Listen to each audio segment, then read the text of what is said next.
This workshop is from March 31st, 2021. Hello neighbors, Christopher Henry here with Noya Mountain Music, and would like to give you a little intro to this video. So, during COVID, my good buddy and cousin Dave McLaughlin, Hall of Famer from the Johnson Mountain Boys, mandolin player, Monroe style expert, and I started doing the Monroe style workshops.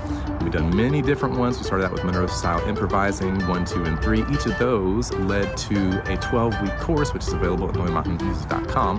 But what we did is we started learning these devices, and we had lots of special guests come in. Monroe style improvising went for 3 12-week courses, and then we had the Monroe Lineage series, which was 2 courses, and then the Monroe Legacy courses, which were 2 of those, and then now we're on to the Monroe style jamming. Anyway, so we have lots of special guests, and one of the ones that's the most important is Mike Compton. In this workshop, we're looking at Own and Own and Tennessee Blues. And it's a great workshop, lots of good learning and information being shared.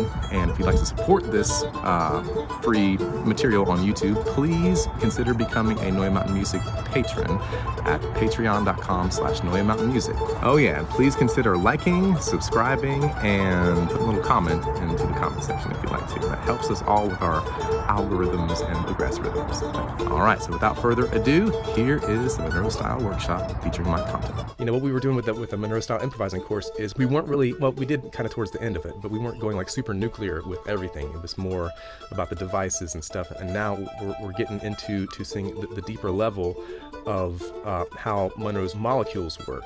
And for almost everything he's doing, there's like a global overarching umbrella device that you could, put it under. But now we're seeing a lot about, with On and On especially, about how all these different tricks come together. It's one of the most epic breaks of all time. This is one in particular, but it's not like, just want to reiterate that it's not, no one's expected to do anything other than just check out like what you like and take what you like and just incorporate it with your own sensibility. Some people have been going really deep into the note for note stuff. It's totally cool, but it's really, really, really challenging. And so just to get something that you can put together coherent, that you're happy with, it's all about the practical application, like being able to go to a jam or just play it by yourself, play it with the rhythm tracks, and feel good about it.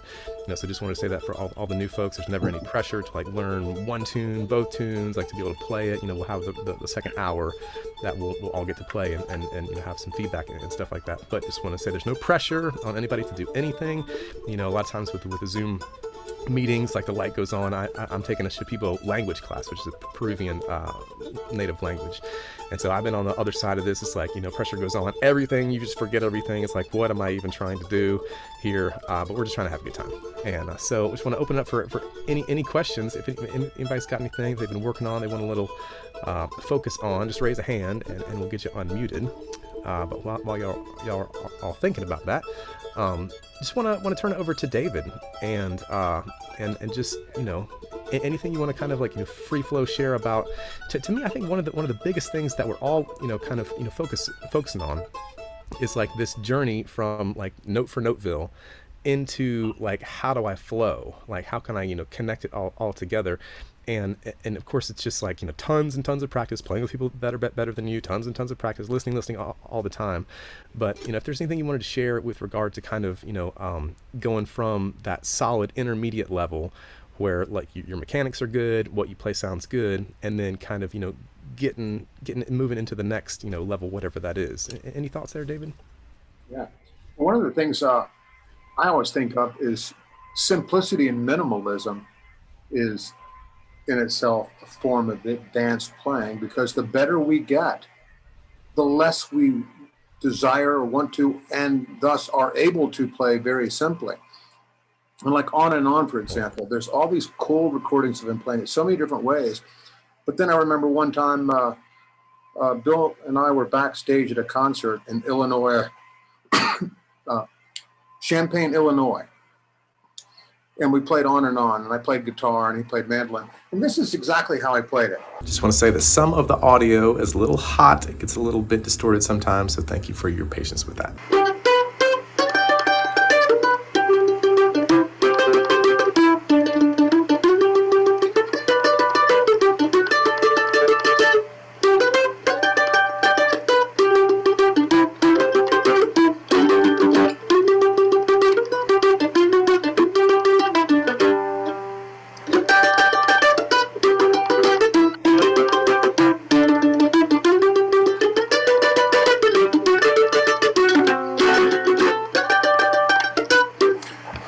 didn't do anything more than that. I love that. I want to chime in on the tail of that because we've, like we've just been, a lot of the folks have been under the microscope looking at all this super complex stuff on the original recording. But like, that's one huge reason, maybe my favorite part about your playing, David, is that, you don't have to play anything but the song, play it well. And I'm just going to kind of do my own version of that.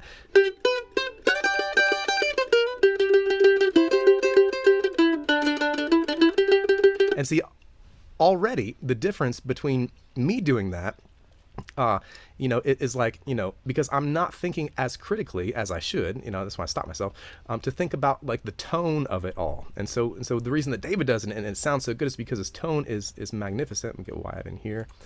And so, it's not just the notes at this point, it's how the notes are sounding. So I can play it like this. Or you can be really thinking about making each note like super heavy, like David. David does the pick tilt thing, and so that makes the notes. I was actually playing it quite sloppily.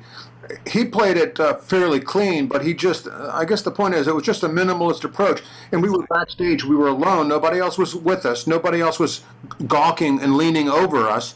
Like often when there were a group of people backstage and Monroe would play with anyone, everybody would cluster around to hear what Monroe had to say with his instrument. And there was nobody there, and he just played it as simply as he could, not because he was trying to prove anything, but there was no pressure for him to add any of his devices in there. He wasn't on stage. There was nobody watching him. There was nobody to impress.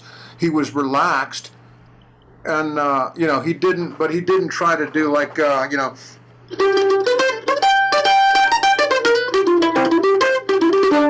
he just went.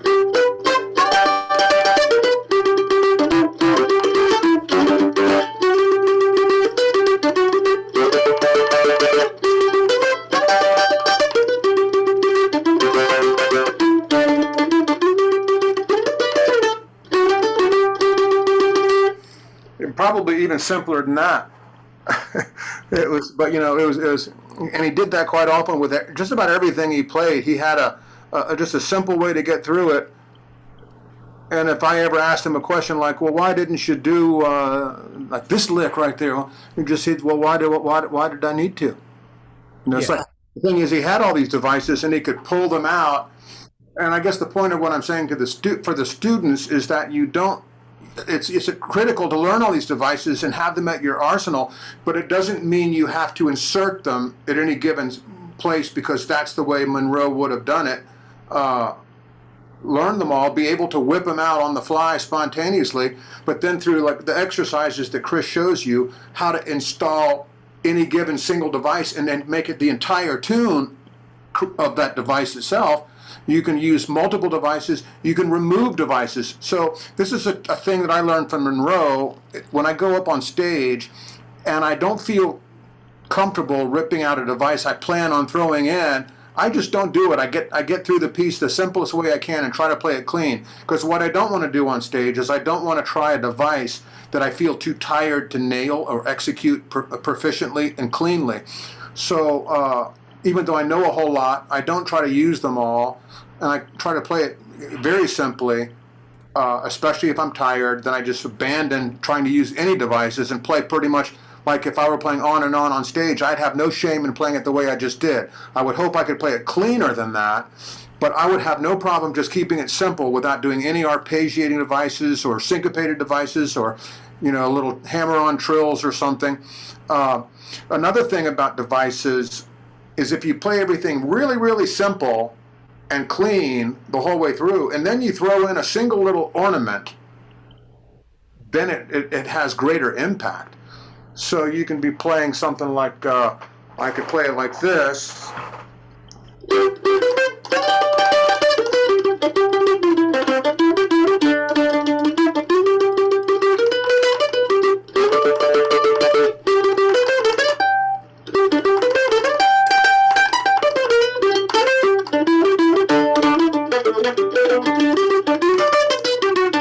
So I save my little devices toward the end of the piece by starting out simply.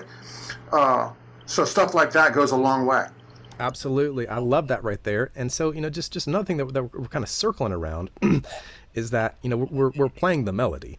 But we're also not playing it exactly as it's sung. Like the lead, on and on, I'll follow my darling. That's how it's sung, but we're using mandolin language, but it's based off the vocal.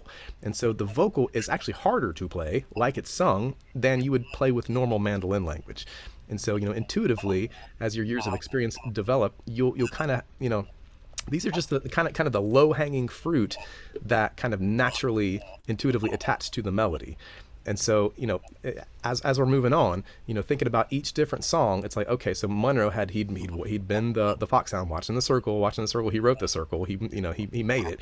And so then he's going over the middle to get the the crazy abstraction. But super important to just be able to play that simple melody. Whatever it is, we were probably heading on to the first whippoorwill. He does he's a tremolo and all this kind of stuff. But once again, first stop is just the melody. What can you hum? On and on, I'll follow my darling, and I wonder where she can be. On and on, I'll follow my darling. And just put that little thing at the end there, and then it's like, oh, great. And so I say this to just kind of relieve some of the pressure of like trying to download Monroe's ethos, when in fact like we're essentially trying to codify an unpredictable system. And so he played like this on one day, this on that, which is the right day. It's all in the moment. It's always whatever's making you feel something. But just just want to just put that out there again, and thank you, David, for bringing it back to minimalism. Especially, I love playing minimalistically when I'm in a session full of like super hot pickers, and if everybody's playing like the whole fingerboard alphabet, gymnastics, all that kind of stuff, then it's like they don't need one more person doing that. So do something, strip it back the whole other way. And that's something that I do that all the time too. When I'm in a hot session with a bunch of super pickers, using every fret on the fingerboard in a single break, and I just dumb it down to the simplest. I'm going to like shove minimalism right at you. Yeah. Eat this. And it's great, and it's grooving, and it's not in competition with the song. It's safely nestled on the couch of melodic perfection. It's like I'm thinking to myself silently, "Ha ha! I can play simpler than you."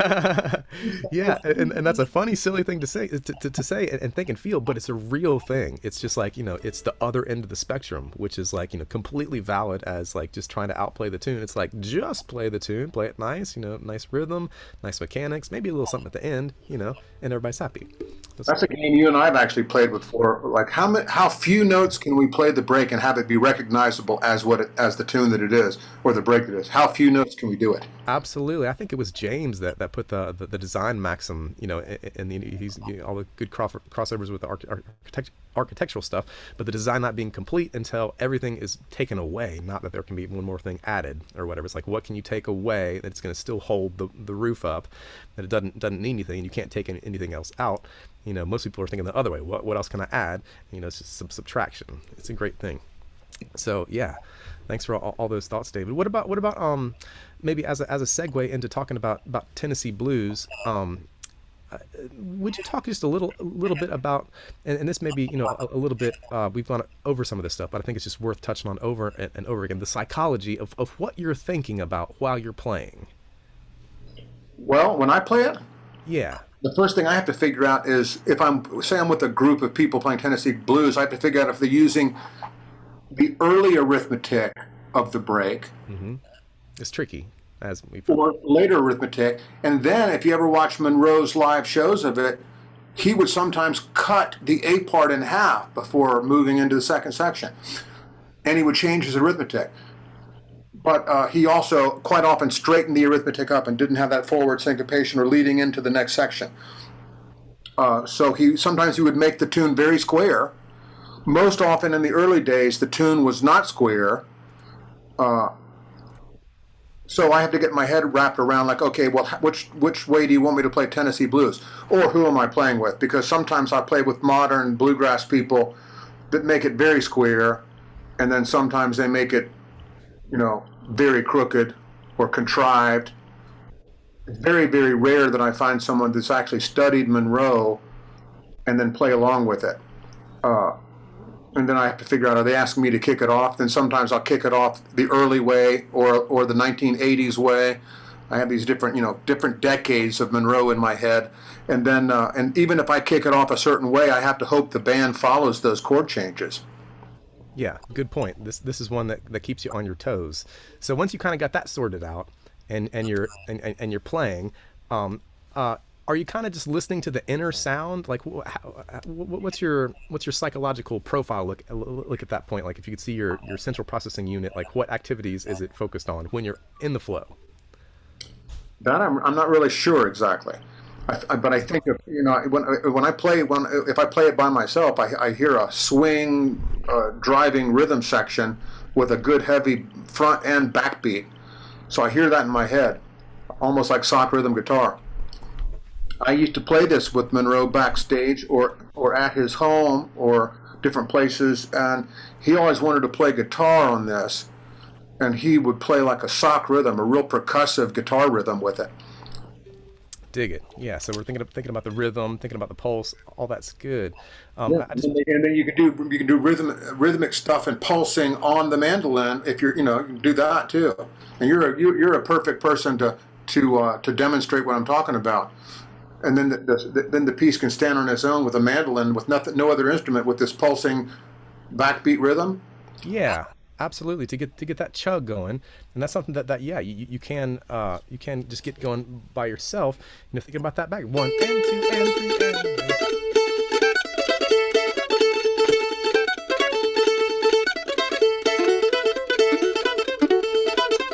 So that's that with a heavy. And Monroe actually often do that kind of thing when he played mandolin by himself, and he would talk about it and say that's a dance rhythm. You want to give it a little danceability. Absolutely. This original recording swings so hard, like it's really swing rhythm on the kind of sock rhythm on the guitar. Monroe was all about dance. He was a dancer. Actually, he and his brother Charlie and maybe even Birch were professional dancers. Demonstrators, I guess, on the Chicago barn dance even in the 1930s. They were hired to be demonstration dancers, not musicians, but it came into their music. They were musicians from the perspective of dancers, and rhythm and groove was extremely important to both Charlie and Bill. So that's something that you have to have in mind when you do anything that Monroe did. Is it danceable? Absolutely, yeah. You do rhythmic pulsing and surging just like Chris Henry just did. You can also suppress that a little bit or not do it as exaggerated. There's degrees of pulsing, and Chris can do it extremely hard where the parts in between are almost inaudible, and then the parts where he's pulsing are like he's yanking on the strings, and various degrees of pulsing. Sometimes it can be subtle or even subliminal, but you can hear it in Monroe's playing. Yeah, really good point, and it's good to be able to kind of modulate your backbeat velocity. So what we're talking about is the ands. 1 and 2 and 3. It's where you chop 1 and 2 and 3. Da-da. So you're essentially accenting that pulse. 1 and 2 and 3. And so you can play it straight. You can put that pulse in there. You can put in just a little bit. You can put a lot. Let's think about that snappy kind of dancer. You think about a little bit of dance in there, and that's really. And I've heard Monroe before when he was jamming with people, and they didn't have the rhythm and groove going on. It used to drive him crazy, and then he would start doing that and exaggerating it, trying to make it real obvious that there's something wrong with that. He's telling everyone there's something wrong with the rhythm section. Now fix it. And so he would start doing that stuff. And every time he'd do that, I knew the rhythm was bad, because when the rhythm section was real good, he wouldn't need to do that. He could just play straight because the group, the ensemble had it going on. Yeah, sometimes the ensemble needs a little coaching in the rhythm department. Some people will be spacing out, think about their next meal. You walk up to somebody with the mandolin in their face and start doing that pulsing, that offbeat surging. You go, he'd like lean over in a jam session. Back in the '60s, I'd see him do it, and I'd be a kid, and I'd tell the rhythm's way off, and he'd turn around and he'd start,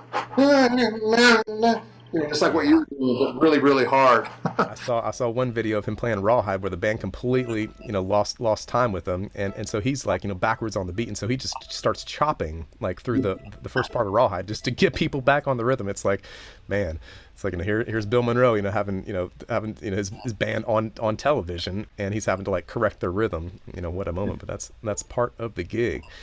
Want to welcome Mr. Mike Compton from Middle Tennessee to join us. Yeah. Hopefully all of y'all been safe with the weather. We just had a tornado watch come through here, but it was a little bit south of us. So, Is Mike here again?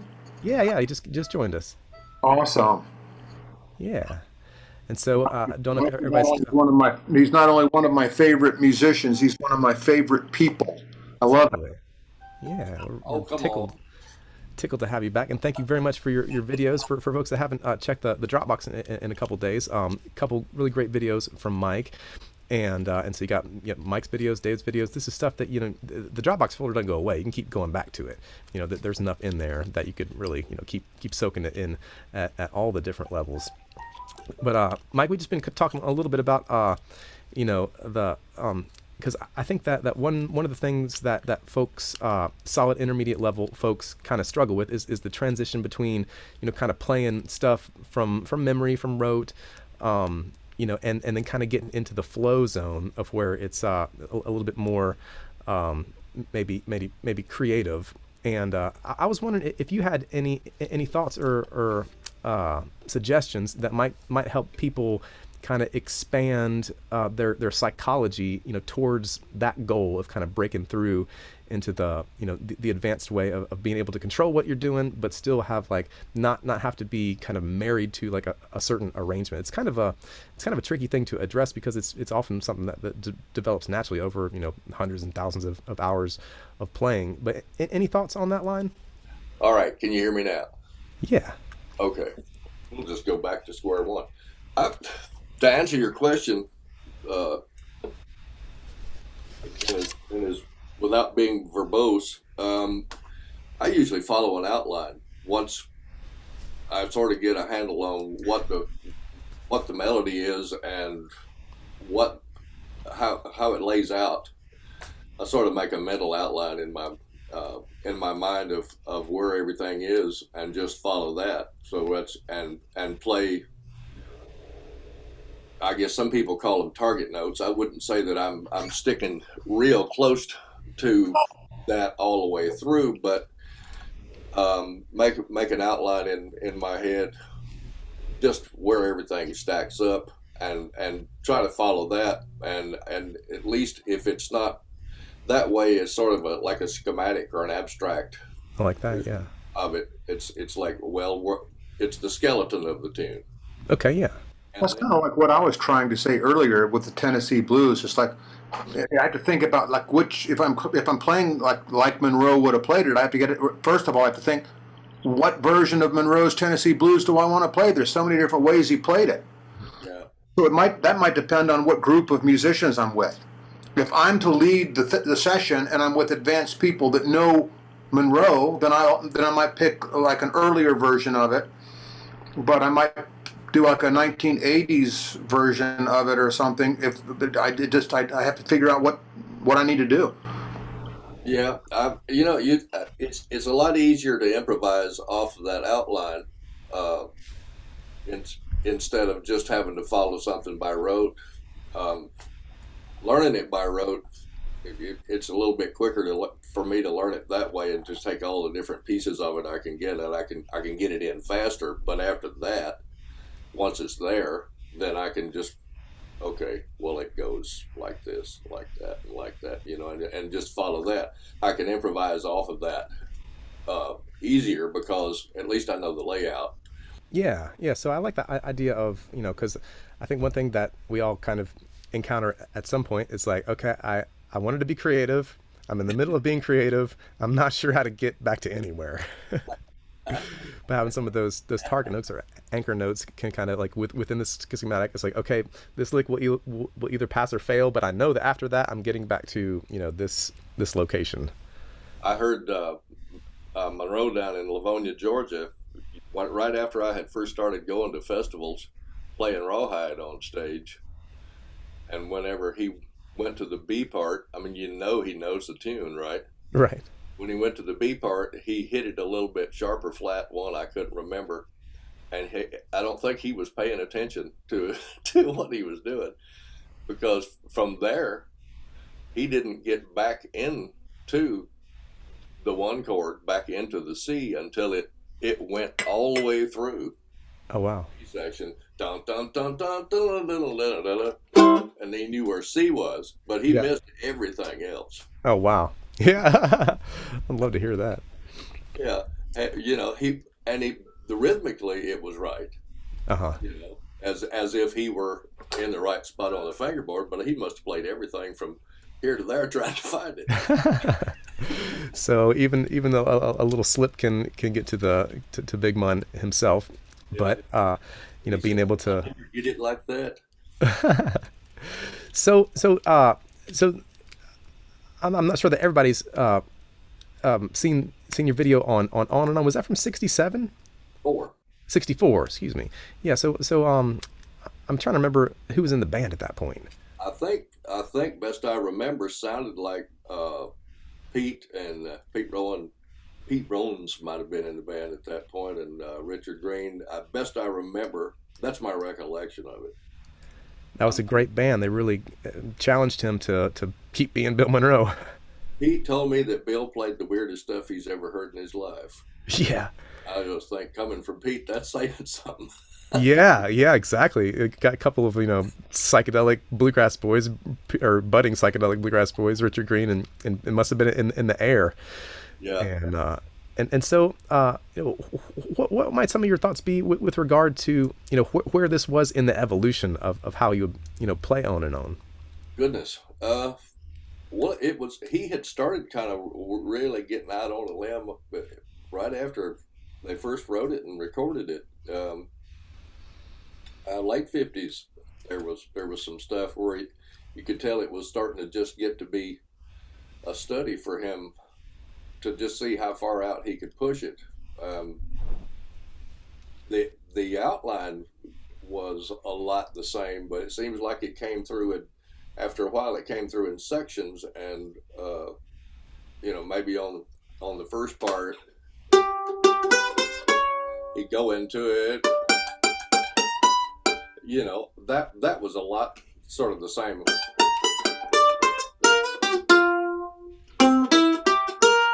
And maybe right on the end of that was a lot the same.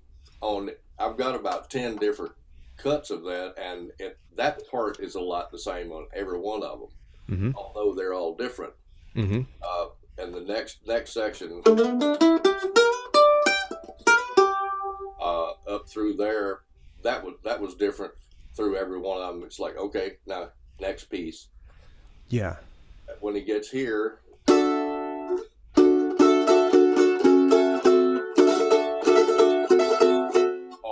or this the 58. Nice. Yeah, sort of rock and roll. Totally. And about half of them, it's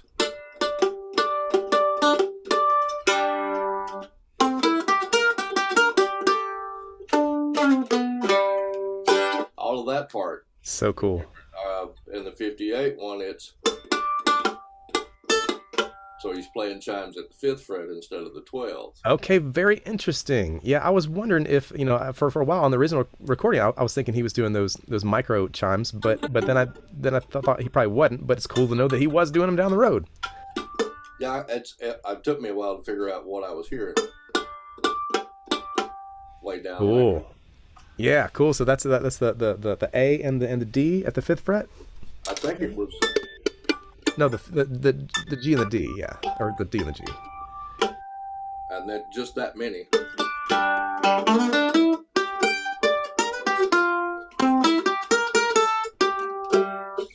It's so cool to hear that stuff slow, because it just sounds like the blues slow. Yeah. But it's like the blues with 8 cups of coffee. Yeah. I don't know though. It just seemed like it didn't dawn on me for a long time what was happening, but he was definitely seeing just how far out he could get on all that, and it didn't seem to be that most of the rest of those songs and tunes that he was doing really held that kind of an interest for him. It was That's just, a really good point. let's just see if I can, what I can do today. Yeah, how I can outdo Bill Monroe because I'm still Bill Monroe. Wow. So an interesting, point Mike's making about this tune being kind of special in that way. It was like, a creative vehicle, that just kept evolving, and yeah, super cool. And I really liked the parts about the Tennessee Blues video that you were, talking about. Specifically that one little thing which I had probably heard but wasn't catching up on, which is the you might be able to explain it a lot better than I can, but it's hammering on that octave. It's where he's coming across the A and the E, and he's just coming back on the top E. I can't even do it. I listen to it over and over and over as I know you do occasionally. Yeah. Stuff until you're out to about here. Yeah. But it was different than, well, I could hear them both. On this one, it just seemed different on the, I could hear them both on the downstroke, but not on the up. That's so cool and just so subtle. Through both the A and the E string on the way down, and on the way back up, just play the E and kind of play just out away from it enough to where he didn't strike the A string. Nice. That's such a cool sound. I may be making the whole thing up, but that's what it sounds like. No, as soon as you went into that, I was thinking like that's the sound, and to me, for further excellent evidence of his genius about being able to take something simple like two notes that are the same note and just get like super cool textures out of it. It's like, who would think to do that? We're all just like, and he's doing this weird thing.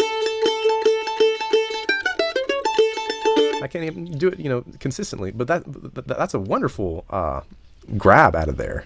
Well, him being creative and curious all the time about it, it would seem like, well, as you say, that's something really simple, but he gave everything that came to mind a chance to see what it would do, and that's where, some of the really crazy stuff comes into play that was so far out they wouldn't even release the recordings. At least he was willing to give it a go and see what happened. Yeah, that's the tremendously brave. Of course, he'd gone out on so many limbs and found that there was more limb there. I guess enough times that he had his confidence. With the creative thing, but we can all be doing that. It's like give it all a wiggle, shake it all out. See what you like, and then just let it go. Sometimes it'll come back the second time and it'll be what it wants to be. The first time, maybe not. Well, I mean, the times that, I don't know. Do all of you folks write tunes? We have gone through one composition workshop, and we're heading towards another. But I've been trying to put that on the radar pretty heavy. Yeah, well, I mean, I asked that to say this: the times that, personally, I've been able to write more tunes and more stuff that I enjoy was whenever I decided I would just give everything a chance, give it its due, and without editing it right off the bat and saying, well, that's a dumb idea, or that sounds a little bit too much like something else, or it's too simple, or it just like, well, just get rid of all that mess. Yeah, just your editor to the grocery store and play some music. That I think Monroe just kind of had a wide open channel into that. He just played whatever came to mind and took it all serious. Yeah. Yeah, so write that down on your mental checklist. Send editor to grocery store. Have lots of fun while he was shopping for produce. Yeah. So I've got I would love to get Mike to play some more stuff, but just want to make sure that if anybody's got any questions for Mike, we got until another 15 minutes. Any questions, just raise your hand, and otherwise I will just keep asking questions. I'd love it if you felt like just maybe playing through a little bit of the Tennessee Blues. Is David drinking a beer? Is that what I saw? I think so. Are you drinking a beer, David McLaughlin? He's on Facebook. No, it's apple juice.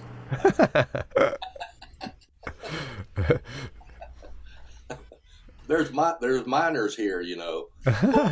Where's the angel emoticon for his head? Oh man.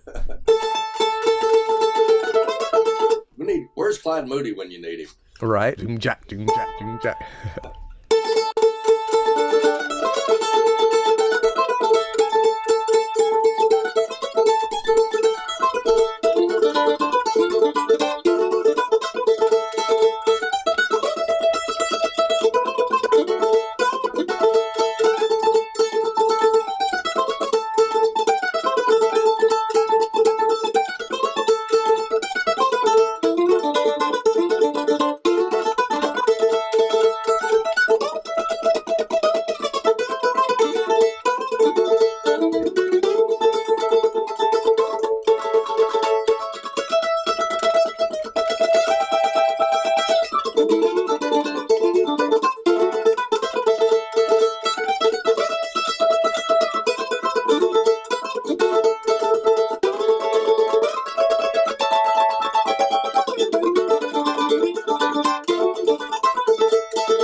Awesome. That was so great in so many different ways, and so much in essence, in creativity, like Bill, in the best ways, is that it's all fresh. It's not like, it's all creative. And to me, the thing that I appreciate, one of the things I appreciate that I like, that I want the students to cue into is like, so there's the melody. And then there's just all these little dibble dabbles, like there's just a little dibble dabble here and there, and that you just change. It's just like just there's the fourth to the fifth fret. There's a million different ways that you can do that. There's a million different ways you can do all these little things, but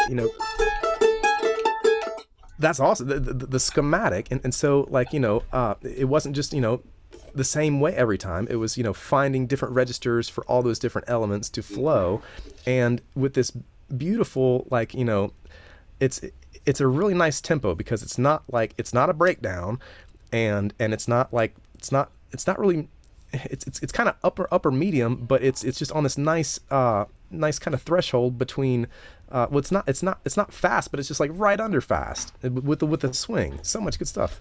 Well, when you get past on that tune, when you get faster than that, it starts to lose what it is. To me, and very good point. Somebody that can chonk rhythm like that, chung chung chung chung chung chung on the guitar. I mean, it practically plays itself. Yeah. I mean, why mess it up? Yeah, exactly. Doesn't need to go faster. The other thing that was just coming to mind that folks is like, well, why does Mike sound so good? It's a lot of like really correct technical execution.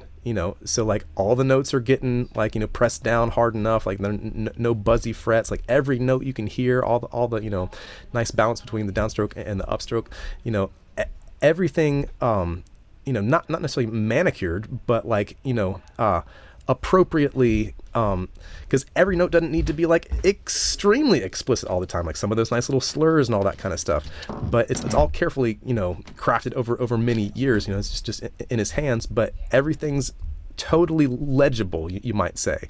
Like you can clearly tell what all the notes are, and so folks who are kind of, you got the tune down, what's the next level? Next level could be like, feeling into some of these mechanics, just making sure all your notes are clear, and all that.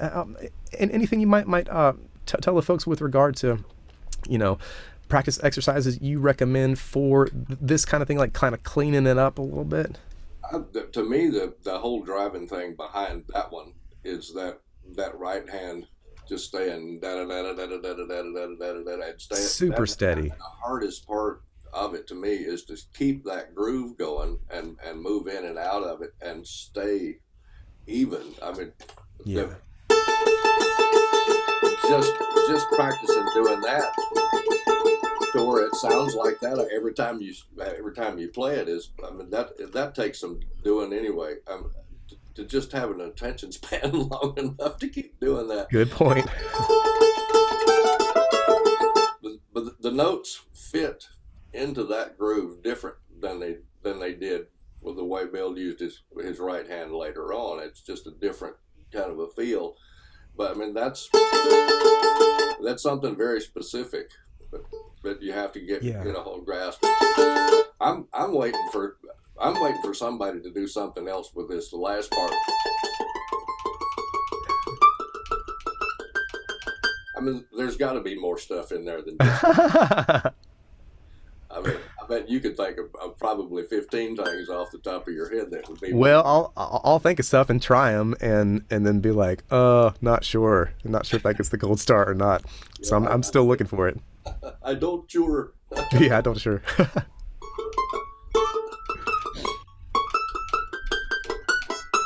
But yeah, that steadiness, like, to me, that's something that I'm, always working for, and it might go back to, some of that thought about the dance, just the dance is always just steady. It's not like jittering. It's like just constantly steady. Well, that's the thing that to me that makes that the best is just staying in there and playing that groove. Yeah. It's like trying to stop a freight train once you get it going, and it's just like, it's just driving. And it's you can kind of sink your mandolin teeth into that rhythm pretty good. It's old fashioned. Yeah, and maybe it is now, but jeepers, at the time I bet that was super fresh. But still pulling like the best of the old time tradition with the whole kind of dance thing. Although it was a little bit, I don't know, maybe what's the right word, more provocative, musically than some of the hoedowns and square dances. I don't know what kind of stomps they were doing to this. Maybe it was a stomp they would do to this kind of thing.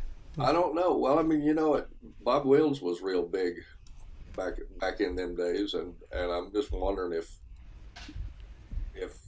where that idea for that tune came from, whether it was a Western swing kind of a thing, or it was more sort of a Kentucky blues. I've never even had a chance to ask Monroe where it came from. Is it?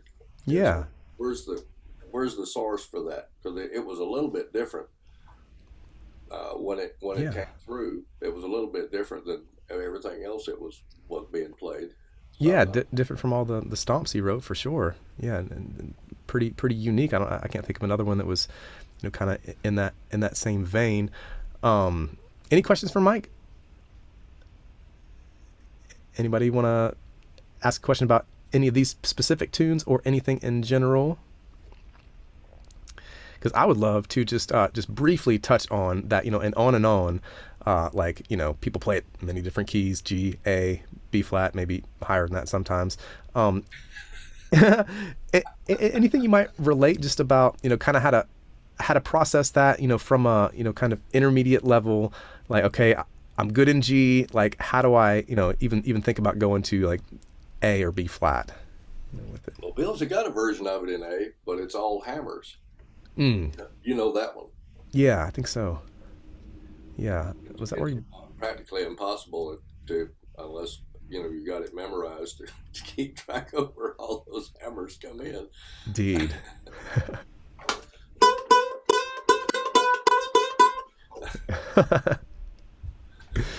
So, when you're just thinking about like taking, say like any tune that's in G that's comfortable, do you have any like kind of guiding concepts that help you approach it in up the neck in A or in B flat? Just chord positions. Mm-hmm. The farther up you go, the more just plays out of chord, closed notes, closed positions. Unless it's some of those arpeggiated things where you can get away with playing open strings, and most everybody don't notice that the notes are not in that key. Yeah. So just for folks that might not understand exactly when you're saying just playing the melody out of your chord. So if you're looking for on and on, just kind of maybe starting with like the basics, and then kind of take it from there, and then you can of course up the neck. So many of the kind of devices and the slidey licks and bounce licks and all that kind of stuff, the staggered arpeggios, they connect really well in there. But I think a lot of times some folks are just a little bit hesitant to expand their confidence with going up the neck and different things. And to me it was just relentless commitment to doing it and just over and over again. Maybe no golden panacea for transposition. Oh, you talking about playing the actual melody instead of playing some of that stylized stuff? Well, I guess maybe as a starting place, but just kind of just trying to throw out some little ropes that might help people climb through that door to be able to be like, okay, yeah, I know it's in a different key than I know it in, but I can do it. Yeah, well, I think still, because it's such a chord position style of playing, that you can find a lot of the melody notes, or the majority of them, out of the chord positions, if not all out of the same.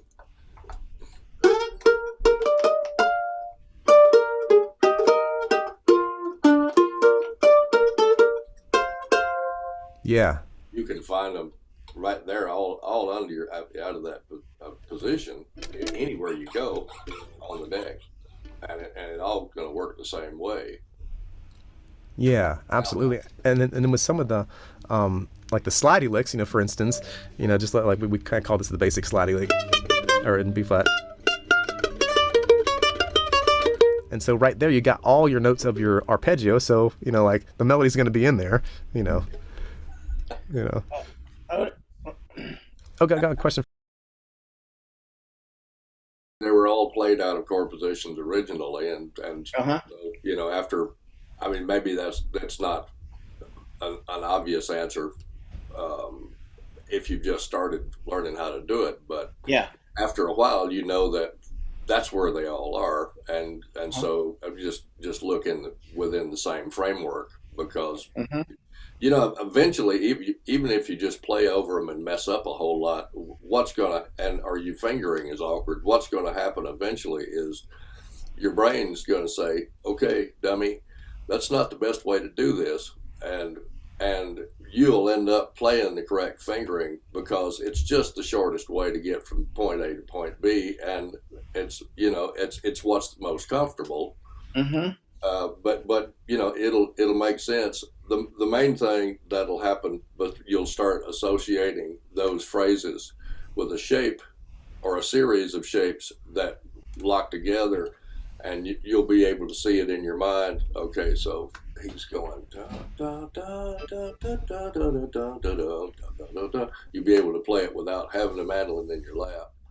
You'll be able to see where all your fingers go, but it doesn't matter. Wherever it is on the fingerboard, you can play it, because what all those moves are going to be. I'm going to have to scoot because I've got a lesson coming up. But that's the way it works out. After a while, you just know, you can tell by where the note is and where the next one is, how far you have to reach, and if you're in position for it or not, or whether you have to shift just a fret or two one way or the other and get in another position. It all it's just, I don't know how to describe what I'm wanting to say. It's kind of Occam's razor, like just going for efficiency, and eventually your brain's like, fine, you take this note out, it's gonna be all right. Don't worry about it. Yeah. Thank you, Mike, so much. Everybody, check out Monroe Mandolin Camp. Heading on down in the year, MikeCompton.net. Get a private lesson with Mike Compton, and we hope to see you back on the 1st. We'll be in touch, Mike. Thank you so much. You're welcome. Appreciate it a lot. See ya. Cool. So yeah, a lot of great thought there from Mike, and just this is just a big part of it is just kind of hanging out with David and Mike and catching the flow. There's a lot of information going, but the more that you're listening and you're working on your music all the time, it kind of takes about a year to get your tractor cranked up, and then your ears start to be able to hear. And then just Mike said at the end, which is really, that you're crossing a nice threshold when you're able to listen to Bill play the mandolin, either fast or slow, and kind of know what he's doing. Like, where he is. Is he playing out of the chord? Is he playing open strings? Is he on the low register? Is he on the high register? And then from there, your brain will start to, let you know that, okay, I know this little piece, and then you have your way in there. And yeah, so obviously it's a long practice, but it's kind of hard to talk just right at. But I think Mike did a good job of talking about this kind of intangibly unpredictable system that we're trying to codify, which is never, and it takes a village to learn a Monroe style, as we're doing here. So appreciate that question. So at this point in the workshop, it goes around to the student round, where everyone in the workshop that wants to play can play the selections, play whatever they want, and receive feedback. So if you'd like to join the Monroe style jamming workshop, we would love to have you. Please send me an email, Christopher@NoyaMountainMusic.com, and we'd be glad for you to join. All right, hope you enjoyed this workshop, and please, if you would like to support this work, consider being a patron at patreon.com/NoyaMountainMusic. All right, cheers, everybody. We'll see you on the next one.